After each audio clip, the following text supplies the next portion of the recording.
ସମ୍ବଲପୁର ଓଡ଼ିଶାର ପଶ୍ଚିମ ଅଞ୍ଚଳରେ ଅବସ୍ଥିତ ଏକ ଐତିହ୍ୟଶାଳୀ ସାହସୀ ଓ ସଂସ୍କୃତିର ଜିଲ୍ଲା। ସେହି ଜିଲ୍ଲା ହେଉଛି ସମ୍ବଲପୁର। ମହାନଦୀ କୂଳରେ ଶତାବ୍ଦୀ ଧରି ଗଢ଼ି ଉଠିଛି ଏକ ଗର୍ବିତ ଜନଜୀବନ, ଯାହାର ପ୍ରତ୍ୟେକ କଣାକଣିରେ ଇତିହାସ ଓ ସଂସ୍କୃତିର ସୁଗନ୍ଧ ରହିଛି। ଆଜିର ଏହି ଭିଡିଓ ମାଧ୍ୟମରେ ଆମେ ଜାଣିବା ସମ୍ବଲପୁର ଜିଲ୍ଲାର କିଛି ଗୁରୁତ୍ୱପୂର୍ଣ୍ଣ ତଥ୍ୟ ବିଷୟରେ। ସମ୍ବଲପୁର ଜିଲ୍ଲା ଓଡ଼ିଶାର ପଞ୍ଚମ ବୃହତ୍ତମ ଜିଲ୍ଲା ଅଟେ। ଏହି ଜିଲ୍ଲାର କ୍ଷେତ୍ରଫଳ ପ୍ରାୟ 6702 କିଲୋମିଟର ସ୍କୋୟାର ଅଟେ। ଏହି ଜିଲ୍ଲାର ସୀମାରେ ବରଗଡ଼, ସୁବର୍ଣ୍ଣପୁର, ଅନୁଗୁଳ ଏବଂ ଝାରସୁଗୁଡ଼ା ଜିଲ୍ଲା ଅବସ୍ଥିତ।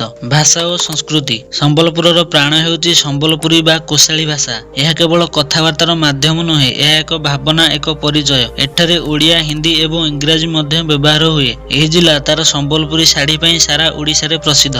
ସମ୍ବଲପୁର ଜିଲ୍ଲା ଏକ ଜିଲ୍ଲା ନୁହେଁ, ଏହା ଓଡ଼ିଶାର ଗୌରବ, ଏକ ମୁଖ୍ୟ ସାକ୍ଷୀ ଅଟେ। ସମ୍ବଲପୁରୀ ଗୀତ, ନୃତ୍ୟ ଓ ଲୋକନାଟ୍ୟ ଆଜି ସାରା ଓଡ଼ିଶାରେ ଲୋକପ୍ରିୟ। ଲୋକସଂଖ୍ୟା ଓ ସାମାଜିକ ଜୀବନ। ସମ୍ବଲପୁର ଜିଲ୍ଲାର ଲୋକସଂଖ୍ୟା ପ୍ରାୟ 11 ଲକ୍ଷରୁ ଅଧିକ। ଏଠାରେ ଦେଖିବାକୁ ମିଳେ ଗ୍ରାମୀଣ ସରଳତା ଓ ଆଧୁନିକତାର ସୁନ୍ଦର ସମନ୍ୱୟ। କୃଷକ, ଶ୍ରମିକ, ବ୍ୟବସାୟୀ, ଶିକ୍ଷକ ଓ ଛାତ୍ରଛାତ୍ରୀ ସମସ୍ତେ ମିଶି ସମ୍ବଲପୁରର ସାମାଜିକ ଗଠନକୁ ମଜବୁତ କରିଛନ୍ତି। ଶିକ୍ଷା ବ୍ୟବସ୍ଥା। ସମ୍ବଲପୁର ପଶ୍ଚିମ ଓଡ଼ିଶାର ଶିକ୍ଷାର ମୁଖ୍ୟ କେନ୍ଦ୍ର ଅଟେ। ସମ୍ବଲପୁର ବିଶ୍ୱବିଦ୍ୟାଳୟ, Veer Surendra Sai medical college, Veer Surendra Sai university of technology, open state university ଏବଂ IIM ସମ୍ବଲପୁର ଭଳି ଅନେକ ଶିକ୍ଷାନୁଷ୍ଠାନ ରହିଛି। ଏହି ସବୁ ଶିକ୍ଷାନୁଷ୍ଠାନ ଏଠିକାର ଗର୍ବ।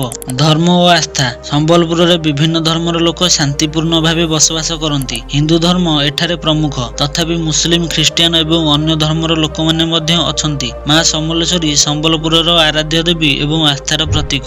ଜଳବାୟୁ। ସମ୍ବଲପୁର ଜିଲ୍ଲାର ଜଳବାୟୁ ଗ୍ରୀଷ୍ମ କାଳରେ ଅତ୍ୟଧିକ ଗରମ, ବର୍ଷା କାଳରେ କୃଷି ପାଇଁ ଉପଯୁକ୍ତ ଏବଂ ଶୀତ କାଳରେ ସୁଖଦ। ଏହି ଜଳବାୟୁ ଧାନ ଚାଷ ପାଇଁ ଅତ୍ୟନ୍ତ ଉପଯୋଗୀ। ଇତିହାସ। ସମ୍ବଲପୁର ଜିଲ୍ଲାର ଇତିହାସ ଅତ୍ୟନ୍ତ ଗୌରବମୟ। ଏହି ଜିଲ୍ଲାର ନାମକରଣ ଦେବୀ ସମଲେଶ୍ୱରୀଙ୍କ ଠାରୁ ଆସିଛି। ଏଠାରେ ଚୌହାନ ବଂଶର ଶାସନ ଏବଂ ସ୍ୱାଧୀନତା ସଂଗ୍ରାମୀ ବୀର ସୁରେନ୍ଦ୍ର ସାଏ ଭାରତ ଇତିହାସର ଏକ ଅମର ନାମ। ବ୍ରିଟିଶ ଶାସନ ବିରୋଧରେ ତାଙ୍କର ସଂଘର୍ଷ ସମ୍ବଲପୁରକୁ ଗର୍ବିତ କରିଛି। ଅର୍ଥନୀତି। ସମ୍ବଲପୁର ଜିଲ୍ଲାର ଅର୍ଥନୀତିର ମୂଳ ଆଧାର କୃଷି, ହସ୍ତତନ୍ତ୍ର ଓ ଶିଳ୍ପ। ହସ୍ତତନ୍ତ୍ର ସୂତା ଶିଳ୍ପରୁ ତିଆରି ହେଉଥିବା ସମ୍ବଲପୁରୀ ଶାଢ଼ୀର ଚାହିଦା ରାଜ୍ୟରେ ବହୁତ ଦେଖିବାକୁ ମିଳେ। କେନ୍ଦୁପତ୍ରରେ ବିଡ଼ି ନିର୍ମାଣ ମଧ୍ୟ ଏଠାକାର ଅର୍ଥବ୍ୟବସ୍ଥା ଅଟେ। ଚାଷୀମାନେ ମୁଖ୍ୟତଃ ଧାନ, ଗହମ ଏବଂ ଡାଲି ଚାଷ କରିଥାନ୍ତି। ସମ୍ବଲପୁରଠାରେ କୋଇଲା ଖଣି ମଧ୍ୟ ରହିଛି। ଏହି ସମ୍ପଦ ଗୁଡ଼ିକ ଭାରତର ଅନ୍ୟାନ୍ୟ ରାଜ୍ୟକୁ ମଧ୍ୟ ଯାଇଥାଏ ଏବଂ ସମ୍ବଲପୁର ଜିଲ୍ଲାର ଆର୍ଥିକ ସ୍ଥିତିକୁ ସୁଦୃଢ଼ କରିଛି। ଏବଂ ସାରା ଭାରତରେ ପ୍ରସିଦ୍ଧ ହୀରାକୁଦ ପ୍ରକଳ୍ପ କୃଷକମାନଙ୍କ ପାଇଁ ଏକ ଆଶୀର୍ବାଦ ଅଟେ। ପରିବହନ। ସମ୍ବଲପୁର ରେଳ, ସଡ଼କ ଓ ବସ୍ ସେବାରେ ଭଲ ଭାବେ ସଂଯୁକ୍ତ।